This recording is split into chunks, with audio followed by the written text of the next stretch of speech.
जैसे कि उस जिन ने कहा था कि मैं उसे वहां तक लेके गया, मुझे उसे गिराना था। ये बताने के बाद फिर पूछा गया चाचा जी से कि तुझे क्या याद है। तो चाचा जी ने बताया मुझे बस इतना याद है, जब मैं वहां से निकला तो मेरी गर्दन हल्की सी चटकी।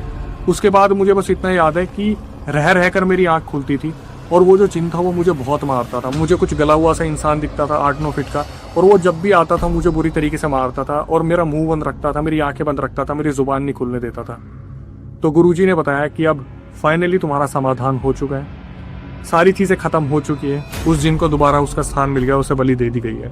इसके बाद गुरुजी वहाँ से चले जाते हैं और फिर रीत ने जो चीज़ें बताई कि अक्षय भाई ये इंसिडेंट 2014-15 में हुआ था, 2025 आ गए, सब अलग हो गए हैं, सब ने अपने बड़े बड़े घर बना लिए, लेकिन चाचा जी के दोनों लड़के वर्किंग हैं, लेकिन आज भी वो लोग उसी ईंट वाले घर में रह रहे हैं। मतलब वो कभी भी अपनी लाइफ में आगे बढ़ नहीं पाए, कुछ अच्छा नहीं कर पाए। मतलब अपनी लाइफ में वो उसी जगह पर रुक गए जहाँ पर वो पहले थे। सब अपनी अपनी ज़िंदगी में बहुत आगे निकल चुके हैं, लेकिन वो लोग अभी भी आर्थिक स्थिति से गुजर रहे हैं। इसके बाद मैं यही कहूँगा, इतना बड़ा moral of the story conclusion मिलता है ना कि आप कहीं पर भी पेशाब नहीं कर सकते, आप किसी के स्थान पे ऐसे नहीं बैठ सकते, आप किसी को इस तरीके से निरादर नहीं कर सकते। आपको ये लगता है कि आप कहीं भी पार्क में टॉयलेट कर दोगे किसी पेड़ के नीचे, वो पेड़ किसी का घर हो सकता है।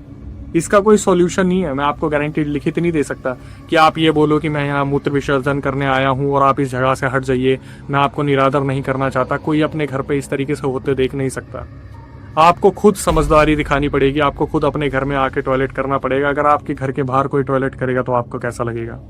आप इस चीज से जज नहीं कर सकते कि ये किसी का घर है या नहीं है, लेकिन इस दुनिया के परे भी एक दुनिया है जहां पर ऐसी ऐसी चीजें रह रही हैं जिनके बारे में हमें अंदाजा भी नहीं है। अभी 0.2% कुछ खुलासा हुआ होगा पैरानॉर्मल से रिलेटेड, अभी पूरा 100